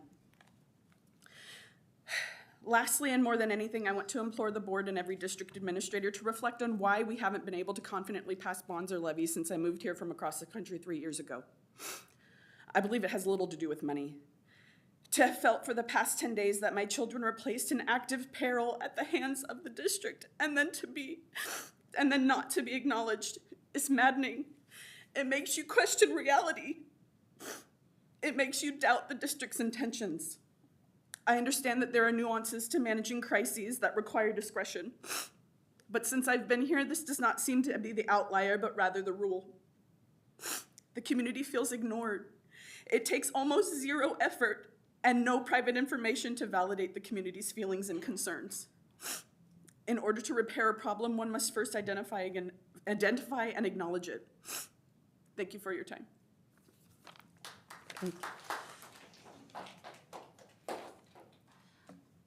We do have the option of clearing the room of our audience. I ask, and I'm trying to consistently have a policy: we don't clap, we don't boo, we don't hiss, this is a meeting of the board, and in a business meeting, we're not going to have clapping. We are done with our public comments at this time. We move on to section 4.0, Superintendent Report. Superintendent Vela. Thank you, President Margell. Tonight, I have just a couple of acknowledgements and shout-outs out there of our schools in keeping our focus on students and recognition. The first is Martin Sertoon Elementary. We have our awarded the National Banner status. So let me give you a little bit of information about the National Banner status and how that came to be. Maria Taylor applied to be a National Banner School through Special Olympics North America for this school year, 24-25. Schools that receive this recognition is one that has demonstrated commitment to inclusion by meeting 10 national standards of excellence. These national standards of excellence are developed by a national panel of leaders from Special Olympics, as well as the education community, to give you just an idea. And this recognition is from the State Department of Education. For those of us that remember years ago, the State Department of Education used to award national Blue Ribbon School programs. That is who's awarding this to Martin Sertoon Elementary. So I'd like to congratulate Martin Sertoon Elementary School in receiving this national banner status and being among 1,014 total schools. That includes colleges, so elementary through colleges, in receiving this award across the country this year. In addition, I'd like to also acknowledge Cedar Valley Elementary School. Cedar Valley, I'm thrilled to say, has been named a Washington State School on the Rise by the Association of Washington School Leaders and the Association of Washington School Principals. To give you a little more information about schools, School on the Rise, they're one of 21 schools across the state to receive this award. And this award recognizes the systems of collaboration that are in place with students and adults. And it's really around co-designing a joint leadership with students and staff. An excellent acknowledgement for Cedar Valley.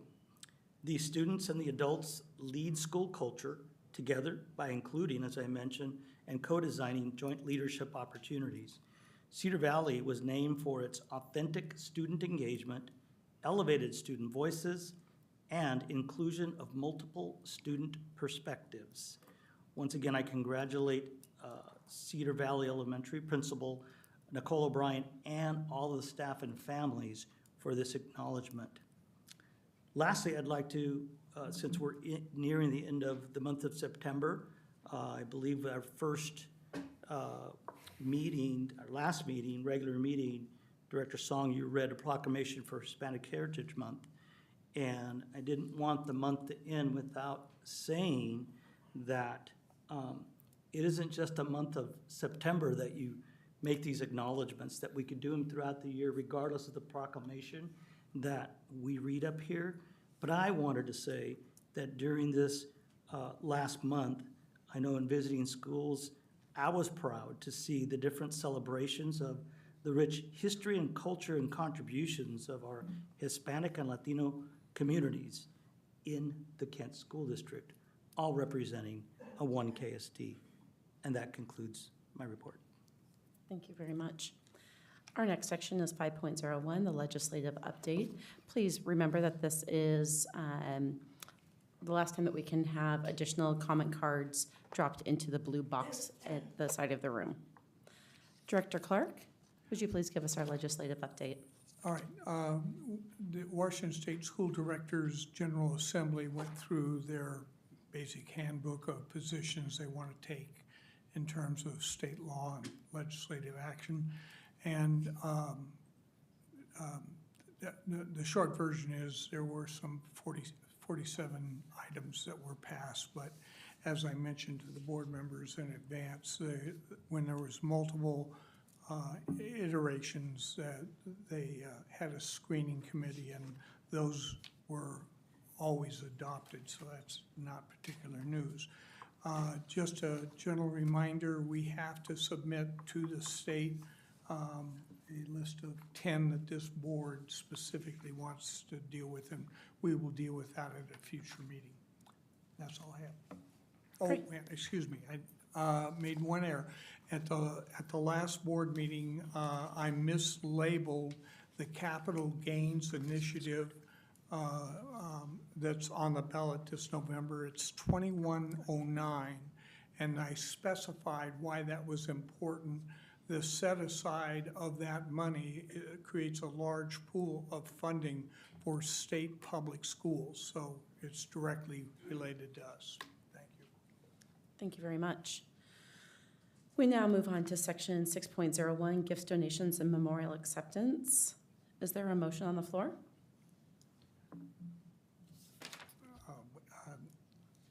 Oh, I'm sorry. Move to approve 601 gifts. Is there a second? Second. There's a motion and a second on the floor for approval item 6.01, gifts, donations, and/or memorials acceptance. We are now open for discussion. These are outside groups supporting what we actually do in our schools. And I just want to say thanks on behalf of the board and the district. Kent Lake High School from the Raise the Bar LLC received $550 for Kent Lake cross-country expenses. And they got from the West Central District $2,441 for athletic program activities and expenses. And those are almost always directly related to an event that we regionally sponsored here, in this case at Kent Ridge. The Kent Ridge High School boosters raised $18,676 for football uniforms and equipment. Kent School District Career and Technical Education received a $1,000 donation from Richard McCurdy, who is a former KSD curricular and technical education teacher, for shop fees. And Meridian Elementary got a new sound system for the gym raised by the Meridian Elementary PTSA for $22,426. That's all. Thank you. Thank you. We thank all of the donations that go in support of our students. Any further discussion? Seeing none, we have a motion on the floor for approval of item 6.01, gifts, donations, and memorials acceptance. All those in favor, please raise your right hand and say aye. Aye. Aye. Aye. Oh, okay. The motion passes 4-0. Just one moment, let me make sure. Sorry, we just have a little bit of a typing error on the agenda tonight, just to make sure. We are moving to item number 7.01, the consent agenda. Is there any items that somebody needs to pull? Madam Chair, I'd like to pull 703. I'd like to pull 702. Is there a motion on the floor? Donald, what did you pull? 702. 03? No, 2. 2 and 3. 2, I'm sorry, okay. I'd move approval of consent agenda items 701, 704, and 705. Is there a second? The motion has been made and seconded. We are now open for discussion on approval items 7.01, 7.04, and 7.05. Seeing none, we move to approval of the item 7.01, 7.04, 7.05. All those in favor, please raise your right hand and say aye. Aye. The motion passes 4-0. Is there a motion on the floor? I move to approve item number 7.02, bread purchases. Is there a second? Second. The motion has been made and seconded. We are now open for discussion. Okay, so I had a couple questions on the cost increase. When I had spoken about it during our 2x2, I had asked if what was the reason for the big jump. Is it all right if I read the response that I got, or should I wait for someone to respond to it? You can either, Okay. if you'd like to read the response given That's to fine. you, it's fine. So the response that I received after the fact was twofold. The first question that I asked was, were there any other bids for this service? And it looks like I don't believe we had any other bids, as far as I can tell. but I'll read through what they specifically said. We speak with several companies throughout the year, looking at what items they offer, pricing, delivery, etc. We received a letter from the bakery, which is a local company that makes our deli bread for our secondary sub sandwiches and sack lunches. They have specialized our sub roll to meet USDA regulations. They have a price increase from $241 to $249. We spent $28,435.59 in the 23-24 school year. Keep in mind that we anticipate serving more meals this year than previously. So my concern was that the amount that we spent before was $28,435.59. And when you look at it from that perspective, that works out to be about 3.32% increase from $2.41 to $2.49. And it looks like there are going to be more meals this school year, but the amount that they're asking for is $40,000, which works out to be a 40.67% increase versus the 3.32% increase of the lunches cost. If we were to apply that 3.32% increase, it wouldn't even break $30,000. It would be an additional $944.06. So I guess my question kind of still stands. As far as I can tell, that we're increasing by, 40%. That's a large number. And are we really anticipating an additional 40% of lunch purchases? Is that what's going on? I believe so, and that increase, not only in that, I think I read in that it's also increase in product as well. So I would say both of those. But that's just year over year, right? It's not a change from, we're not taking into consideration the inflation that happened previously, because that happened in the past. This past inflation from last year was below 33%, I believe. And so that doesn't seem to comport with what they're saying on here, unless they're trying to take into consideration previous charges that they hadn't increased their prices for. Is that a claim that they're saying, or? Could be. Okay. Could be. I guess for me, I don't understand why the cost has gone up so much. I mean, 40% is a lot of change there. And even if we were to increase the number of kids buying lunches, I can't fathom that we increased it by 40%. We haven't increased that number of students. And last year versus this year, we don't have any changes, right? Everything's staying the same. We don't have new schools. We don't have kids moving from one school to another or anything like that, like the move-up year. So I'm just kind of curious, why are we paying so much more?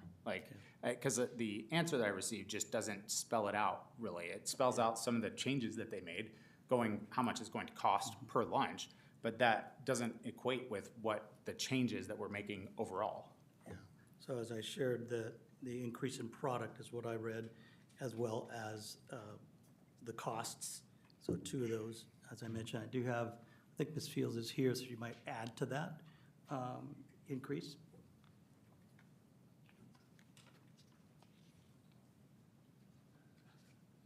Good evening, President Markle, members of the board, Superintendent Vela, and Ms. Curry.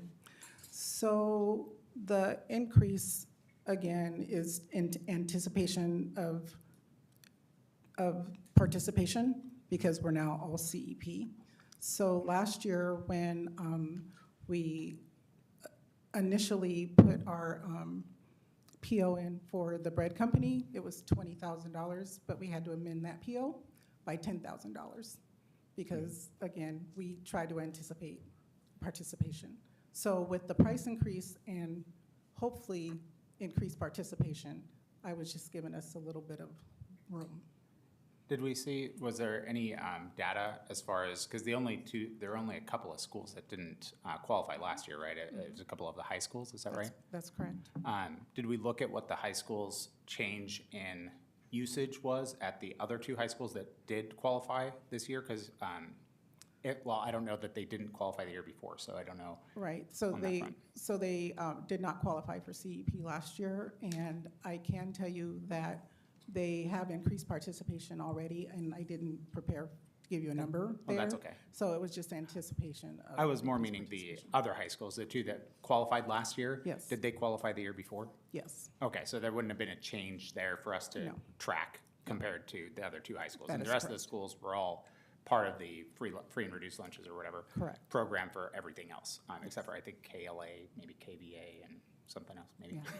A couple of other schools, but for the most part, all of the main schools all had that as part of their like lunch program, right? Correct. Okay, so, and did we look at that as far as like, was it a 40% increase or like enough of an increase? Because the amount in price increase is 3.32, so it'd be 37% or so? No, I did not do a calculation like that, no. Okay. I just did a flat. Okay, I'm just curious, because anytime I see a number that's that big of a change, and I know the number itself isn't a huge amount of money, it's only $10,000, but the percentage increase is large, and it seemed a little off to me, because it didn't change the year before, as far as I know. Correct. And so, but we were behind the 8 ball on that one, and that's what we're trying to, Get ahead. I guess, remedy this year versus last year, is that correct? This is correct. Okay, well, thanks, that's all I need to know, I appreciate it. Okay, thank you. Thank you, Mrs. Shields. Any additional questions? Seeing that there's none, there's a motion on the floor that has been seconded for item 7.02, bread purchases. All those in favor, please raise your right hand and say aye. Aye. The motion passes 4-0. Is there a motion on the floor? I move to approve 703 City of Kent American Rescue Plan Act Federal Grant Fund Acceptance 2024 to 2026. Second. There's a motion been made and seconded for approval of item 7.03, City of Kent American Rescue Plan Act Federal Grant Fund Acceptance from 2024 through 2026. We are now open for discussion.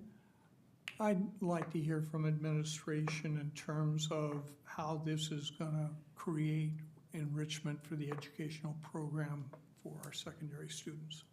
Thank you for the question, Director Clark. I'm going to have Ms. Carol Cleveland come up and share some of the great programs that we have planned. I will say before she starts, this was something that our board heard about briefly at our joint city council board meeting. And this has been in the making for quite some time, so we're real excited about this. Ms. Cleveland. Okay. Well, good evening, President Margell, members of the board, Superintendent Vela. It's great to see you tonight. First of all, I have to say that I am so pleased that a number of our Kent School District staff have collaborated with our community members, including the City of Kent, who is so graciously partnered with us to develop a strategic vision around advancing our STEM experiences as well as our CTE experiences for students. And so tonight, what I'm coming to you for is to ask that you approve of a $460,000 as a subrecipient of ARPA funds. And the concept behind that was largely had to do with the impacts, the unfavorable impacts our students faced during COVID as it pertains to providing them with real-world experiences and hands-on context for learning academic and technical knowledge and training to gain meaningful employment in high-wage, high-demand careers after high school. And so we're hoping to spice things up a bit and to leverage our resources and expertise and giving them the experiences. And not only will it be beneficial to our secondary students, but our concept is making sure that we are doing what we can to align our resources with being able to meet the unique, complex needs of students. We know that kids have unique interests and capabilities, and we also know from the work that we've done together that although well-intended, some of our schools were doing some great work and some kids didn't have access to those activities and experiences. So we want to kind of level the playing field and make sure that we're intentional about the STEM experiences that we're providing so that it's no longer happening by a matter of chance, but by a matter of thoughtful and meaningful design. So having said that, the $460,000 would be used to support up to 2 years a salary for an advance in STEM and CTE strategist that is focused solely on our strategic plan, our joint strategic plan work that you have in front of you. around our programmatic and systematic priorities in an equitable way and in a sustainable way.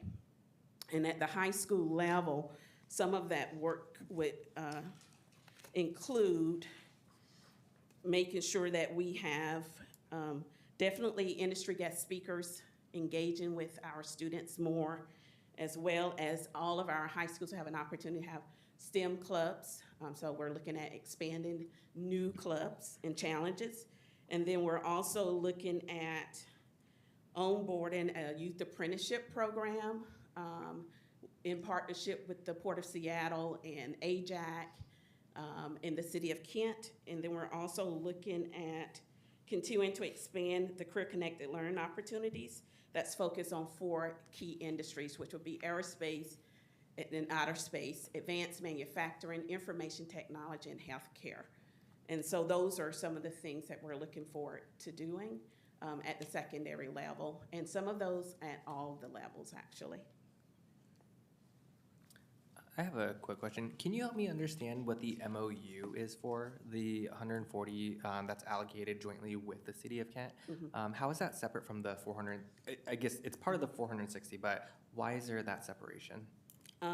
There's a separation because we, after probably a year and a half of conversations and aligning our mission, vision, and values, we decided that it was necessary to tap in and lean into experts on guiding us through trying to figure out where we were within the district, what was our current state in terms of offering STEM and CTE opportunities for kids.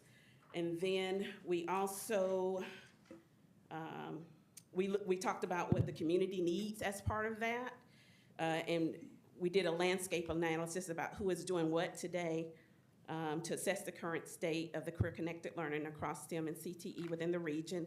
We also learned, we put out over 4,000 surveys to all of our Kent School District staff. We also sent surveys to employers and to community partners, community-based organizations, et cetera, and we asked about their roles and their potential to expand that in support of our students. And so we did that current state of work. We selected Kinetic West. We also we took a look at our strategic vision documents. We looked at all the data that came back to us, and we decided to begin to talk about where we're going, what will we commit to, what we won't commit to together, where this work will begin, where we'll focus, and what further investments would we need. And then we also had conversations around the partnership, internal communication, external communications, professional development needs, collection of data, and all those types of things, and who and how do we, I guess, well, I'll transition. And the last piece was the communication plan, and that was centered around creating a message to onboard others. What do you say to students? What do you say to our partners, to our parents, as we begin to go on this journey together around the possibilities that we have for kids in the Kent Valley area particularly, and across this local region. So was the entire 140 used to pay for the consultant, or is this approval to say we can spend up to? We use, I'm gonna say pretty much, and I can check with the city of Kent, the entire 140 for their work. They did 6 months of research and interviewing different stakeholders, and we secured them from August 1st, 2023 to after the March 26th joint board work session. And so that's what that was for. This $460,000 is for acting on, not so much being in motion, but actually maybe being in motion and doing, and pulling resources together in a strategic way to make sure we can give all kids K-12 the experiences they deserve, and definitely enrich their background knowledge in science, technology, engineering, and math. Oh, 140 for 6 months. I am in the wrong industry. How do I become a consultant? Thank you. Thank you, Ms. Cleve. And one other question, is this for all high schools within the Kent School District? It is for all high schools within Kent School District. It is important to note that this is a federal grant for the city of Kent, right? Right.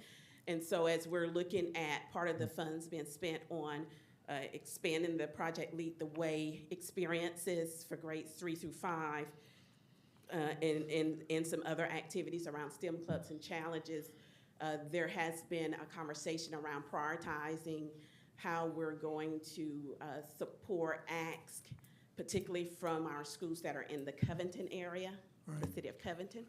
And I think we've come up with a fair way to take a look at that and looking at Title I schools and needs and who has what and those types of things. Okay, thank you. Thank you. Any further questions from the board? Seeing that there are no further discussion, there is a open motion for 7.03, City of Kent American Rescue Plan Act Federal Grant Fund Acceptance 2024 through 2026. All those in favor, please raise your right hand and say aye. Aye. Aye. The motion passes 4-0. We do have noted for our board and online our informational items. With that, I believe that we are through all of our communication, and I see no further. There are no other comment cards. Great. And so we move on to item 9.02, board reports and discussion. Let's start with Director Song. Yeah, I have a couple things on my list. First, I want to start with acknowledging and validating a lot of the efforts and energy and time that the Scenic Hill community put into really standing up for the mission and values that they held dearly to themselves.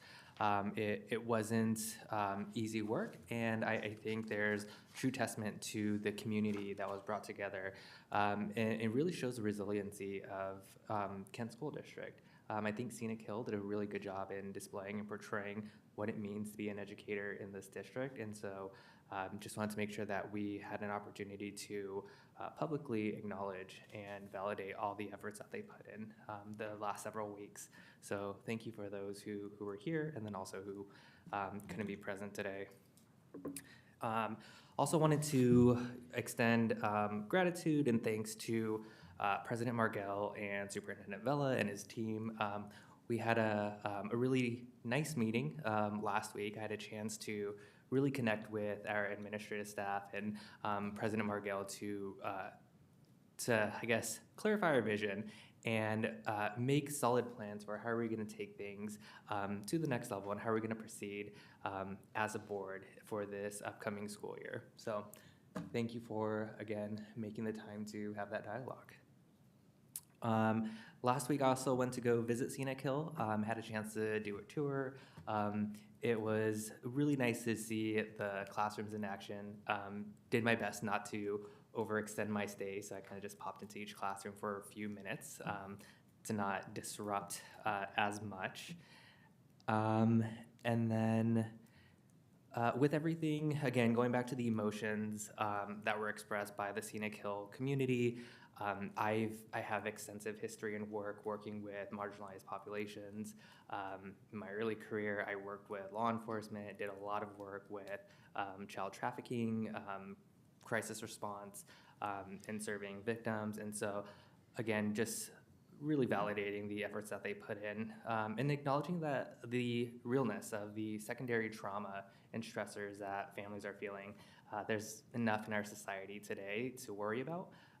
Adding this on top of everything else really does compound.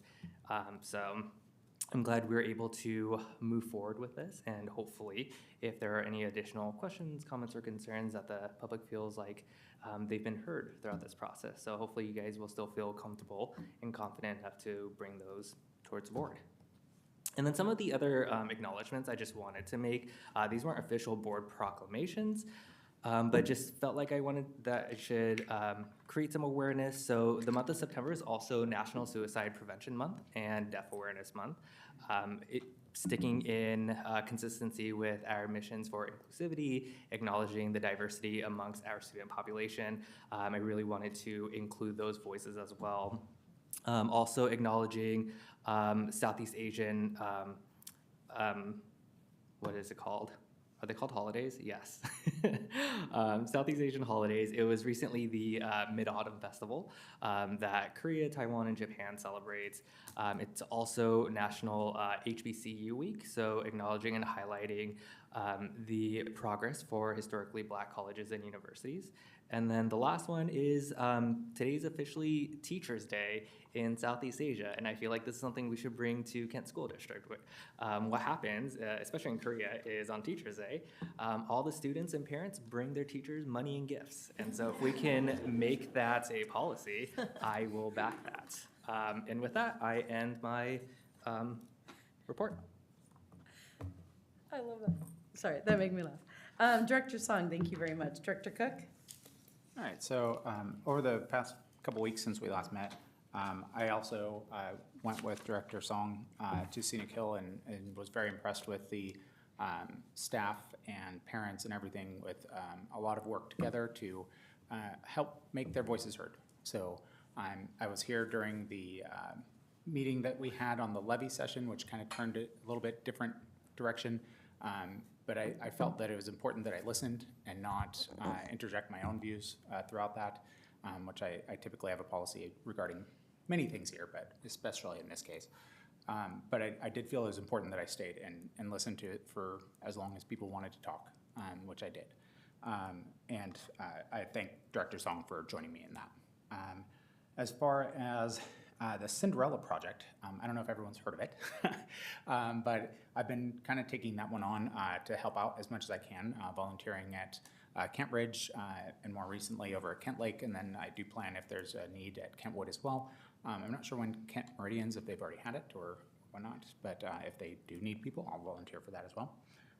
It's been really good. So just to give everyone an idea of what it is, you donate formal clothes for students in need that can either keep the clothes now, at least as of this year, can keep the clothes if they so choose, or they can return them so that other students can use it as well. It's a great program. It allows students that might not otherwise attend a dance be able to attend a dance. And so if you have stuff that's sitting in your closet that you're like, man, someone might like to wear this, and it's of a formal attire, then drop it off. You can reach out to Kent Lake this week, and I know Kentwood is next week. So if you need to drop it off, you can through that, or you can reach out to me through my email here at the district. As many are probably aware, I was a very big proponent of 5th grade camp last year. I worked my tail off to make it happen as much as I possibly could. In this year, I found some, I guess, difficulties in being able to support in the way that I did last year. So my plan is until I'm either informed by this board that they would like me to do otherwise, I will take a step back and allow the district to succeed or fail on their own. I'm not going to try to step on anyone's toes. They've asked that I don't, so I won't. Further on from that, I did attend the Covington Chamber of Commerce event last week. It was really great. I got a chance to meet a lot of great people over there. I paid for it myself, as it wasn't a reimbursable expense, from what I'm told. I also did the same with the YMCA Changemakers event today, which was up in Seattle.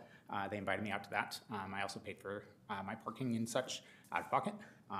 And so it's something that I think is important, whether I get paid back for it or not. It's important that I'm out in the public so that people can bring their concerns to me in whatever way makes sense to them. It also allows me to learn more about how I can best serve the district and how I can best do my job as an elected official here. Other than that, I'm looking forward to the beginning of the year continuing on, and I can't wait till we have more fun stuff ahead. That's it. Thank you. Thank you very much, Director Cook. Director Clark?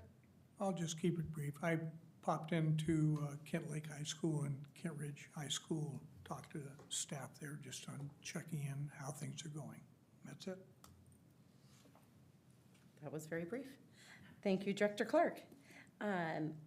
I will also try to be brief, not maybe that brief, but thank you again for comments from all of our different schools and all of our different parents.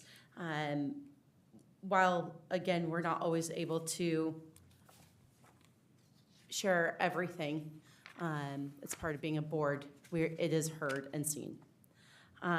It is, along with, thank you very much for sharing all of the different things happening in the month of September. I'd like to remind everybody it's also Attendance Awareness Month, and it is a really important month to have and remember that throughout the year we need our students in school to be able to get the benefits of all the great teaching that our teachers give. So please remember that, not just in the month of September, but every month.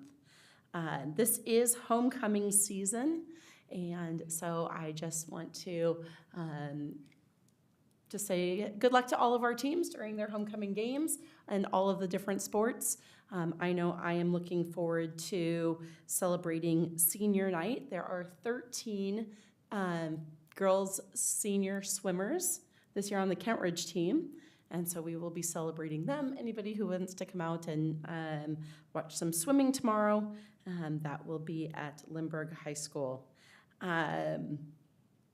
Let's see, and then I'll be excited to go to at least one of our homecoming games on Friday night. Auburn Riverside is who we're swimming against tomorrow. The other thing I would just like to say is thank you for the work session today with the board. Policy work is important, and I appreciate everybody's input and the work that we continue to have. Ms. Holly, thank you very much for guiding us through that process. It is important work that we do for board governance. And with that, it is 7:38. I'd like to end with thank you to our students. We are here to serve you. Our focus will always be on you, and I hope that that is what you hear us say when we talk about everything, is we're doing this for our students. 7:38, and this meeting is adjourned.